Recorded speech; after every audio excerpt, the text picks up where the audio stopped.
Hey, what's going on, y'all? VNNCZ3 here, bringing you some more Lords Mobile gameplay action reviews and guides. This is going to be episode 2 of the Beginner Guide. I covered talents in episode 1, and in this episode, I'm going to be covering buildings, why they're so important, and why the relation between the buildings are so important. So, let's go ahead and dive right into it. We'll start off with our castle. Your castle is probably the most important building because without it, you can't build anything. Needless to say, you can't build anything. That's why there's no demolish button here. You'll notice in every other one of these, there's a demolish feature there's a demolish feature here, so on and so forth. So, that's neither here nor there. No other building can exceed the level of your castle. Your castle will always be the highest or the first one to level to the highest. So I'll have like a level 14 castle before I'll have a level 14 anything else. The castle kind of allows you to build a higher level academy, which is right here. Higher level workshop, so on and so forth. You want your workshop to be higher level too. I'll get into that in a little bit. So yeah, if you click up top here, you get to the screen right here. Your workshop's super important because they unlock your other accessories. These accessories include things like this, where they give you food rate production of 19%, research speed of 13, and then like construction speed, food production, things of the sort. Anyways, guys, your relics are super important to have, and that's why you need a higher level workshop to have more of them, basically. So, yeah, barracks they're super important to have. For me, I destroyed, be honest with you, I destroyed two of my barracks and I'm rebuilding Maynards on top of them because I really don't care that I can train 2,000 troops at once. I actually care how fast I can produce the troops. So I'm going to take that approach that I want quantity, and it's not even over quality, it's just I want quantity of troops at a rapid pace because I check the game frequently enough that, a 3 hour long wait period between troops is nothing to me for the most part. But it's not going to be that much time. It's actually going to be like maybe, let's see here, at 2,000 and some change for troops, it was taking me like 8 hours. Ooh, cool. I can instantly build that for free. It's gonna, let's see here, it's about a third, so I don't know, like a couple of hours is what it's gonna take me to build troops from now on, which I can work with. So we just got finished with a Maynard. Maynards are super important, guys, they really are, and I can tell you why here in just a second. Let me get to one of my main ones down here, level 12. The Maynards right here, they produce gold hourly, so altogether all my Maynards produce 16,513 gold, and that's super important because research is super expensive, guys. Look at this. To build the construction speed, to research the construction speed, it's 1.3 million gold. So, and that's only just one building. The more buildings you build, the higher level of the gold. Basically, it's super important. I think gold's probably one of your more important resources over anything else, but we'll get into that in a little bit, guys. So the Maynards, right? When you click the little button right here, when you click this eye, it tells you everything you need to know about the building. The gold production, the turf gold storage, and the training speed. That's the part I'm going to get into right here. Each of my Maynards at level 12 give me 6% training speed. At level 14, then 15, 16, it just keeps going up higher and higher and higher. At level 16, they start going up by 1% at a time. And then when you go from 24 to 25, it gives me 20. By the way, each Maynard gives me that percentage. So when I go up top here and I click my stats sheet, I got 135.5% troop training speed. So it's super important to have a ton of these Maynards because without them, you're going to be training like one troop an hour. So if you fill up all on barracks, you better have a ton of speed ups because if you don't have a ton of speed ups, you're going to be waiting forever to build any kind of troop or any kind of forces. So I'm going to be building one of these barracks, which I already have built, and I'm just going to focus on this one to take it up in levels because when it gets to level like 14, 15, building 1,000 troops every couple of hours I think, is pretty good steady pace, especially if you play the game periodically throughout the day. The infirmary is kind of useless unless you're getting attacked. There's no real benefit to this because look, it's just recovering troops. That's all it does. I can recover 10.5 thousand troops when I get attacked. And so, let's say somebody with 1 million forces come over, crush my base. I will be able to save 10.5k troops into that infirmary and recover them over time. But right now, nobody's really attacking anybody. I got attacked earlier in the game by one of the top players in the game for whatever reason. I just think it's kind of funny, you know? Why waste your time? That's kind of what I think about that. But anyways, long story short, guys, it's not a big deal. You want to make sure that your infirmary does stay up in levels, because if your infirmary is slacking, your barracks is not going to be able to get upgraded. So your buildings are kind of a pyramid scheme. In order to build your castle up to the highest level, pretty much everything else has got to be the same level.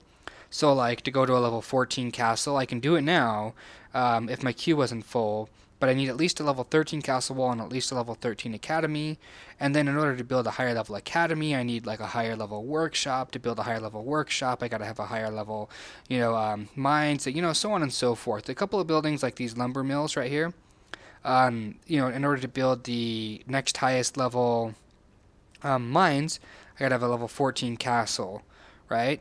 But to build like this next level field, I need a castle level 14. Let me go to one of these other ones. Dang it. Lumber mill, castle 13. And this one, castle 13. Okay.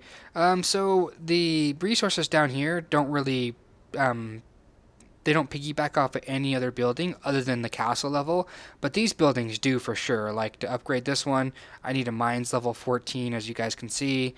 So my castle level has to be level 14 in order to build these mines up to level 14, basically. So that's the way that one works. Food production is kind of important in this game as well. It really sucks to have no food whatsoever, because that goes and gets depleted. That turns red when you have too many troops and not enough ways to feed them. I've been in the negative by like 40,000 at one point. So this says negative 54,000, but I build 93. I mean, I produce 93,000 per hour. This used to be like 90 something thousand, and this used to be like 40,000. So getting minus 40 or 50,000 food per hour really does take a toll on your resources that you have in your bag down here. When you go to your resource tab, you can eat all the food and whatnot to kind of just instantly build your troops. Oh, look at that. Instant research. It's good, but it's bad at the same time. I would never tell anybody to rely on that. Just because I think that's a bad strategy. When you run out of resources, it's only going to hurt you. You're going to have to gather the resources and all that stuff. So guys, kind of keep that in mind. When I beat Skirmish 8, though, all these fields right down here are all going to get turned into lumber mills, mines, and quarries. I'll keep one main farm down here so I can upgrade it as I go. But other than that, I'll go ahead and I'll go out and gather those resources, or I'll just stop building troops altogether, you know what I mean? And I'll go ahead and just focus on gathering resources and whatnot and stockpiling those resources so I don't have to use my bag anymore. Yeah, the quarries are important to build stones right down here. That's hourly, and I would like to have more. So like I said, guys, when I beat Skirmish 8 over here, it's gonna unlock the gem harvest of the game. So when you guys wonder down here under the economy, this says locked right here, and there's 10 points available into it. Well, it's because you have to beat Skirmish 8 to unlock it. And so what that does is you spend so many gems, and it gives you back more gems, basically. And it's a timer. So let's just say it's 20% interest. I say I spend 10,000 gems. I'm going to get back 12,000 gems. And I invest 12,000 gems. It's going to come back as like, 15,000 altogether. So anyways, guys, that's what I'm saying. Do that, get Skirmish 8 beat down. When you finish Skirmish 8, like I said, I'm going to take out all these farms. I'm going to build quarries, mines, lumber mills, and all that stuff. I'm going to keep the Maynards the same because I need the gold. That's just a big thing. Your VIP level here is super important because anything 24 minutes or under, I can instantly build. I don't need anybody's permission to build it. I can just instantly build it. Not just that, but look here, guys.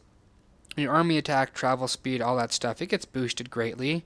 And level 15, you get a good boost on your like your guild quest, your what is this called? The admin quests, and then like your food productions, your stone productions, all that good stuff. It gets 25%, man. That's a lot.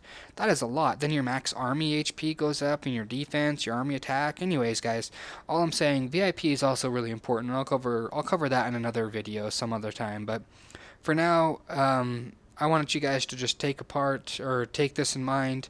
You know, when you're doing these buildings, focus. What do you guys want? Do you guys want more troop productions? Because if you want to, don't build more barracks, just build more Maynards. They're going to increase the they're going to decrease the amount of time it takes to build troops, and then just focus up one or two of your barracks.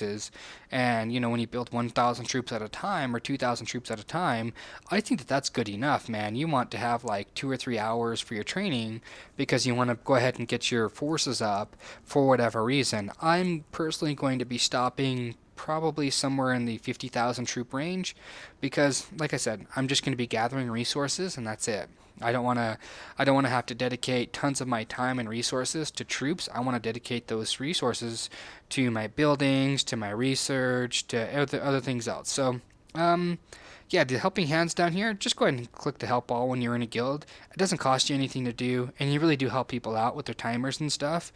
Um, let me think here, guys. Your vault here, it's kind of important. It helps you store stuff, but other than that, it's pretty useless. Your watchtower, when you get attacked, it's going to tell you, reveals the guild enemy, yada yada yada. I just think it's pretty useless early start in the game. It really is. You have to level it up to level up your wall, your guild, your castle wall sometimes, and even your castle wall when you upgrade it. Look, I mean, it says max deployable traps, and that's all it's going to do. But once you get to level 25, it says increased trap attack speed. Or my bad, trap attack, not the speed. But yeah, as you guys can see, like I said, some of these buildings are kind of they only apply when you're getting attacked, like the infirmary, your wall, your watchtower, and all that stuff. But the other ones, like this one right here, the prison, whenever you attack somebody, it allows you to capture them, capture their main guy, and then hold them up for ransom. This battlefield allows you to kind of rally people together to fight other people. Not really important, guys. The embassy, just basically you can send troops to somebody else. That's about it. I mean, it's kind of useless, like I said, unless you're getting attacked. The trading post is semi-useful when you're first starting out. If you're a paid player, you're gonna have a ton of extra resources, and so if your friends are in need for resources, you can send them resources via the trading post here. But they're gonna tax it 25%. Let me go back to here. They're gonna put a 25% tax. So use at your own discourage there. The ones that are really important, though, that you want to build it over here is your workshop, and your academy. Those are the two important buildings that are right here that you have to build.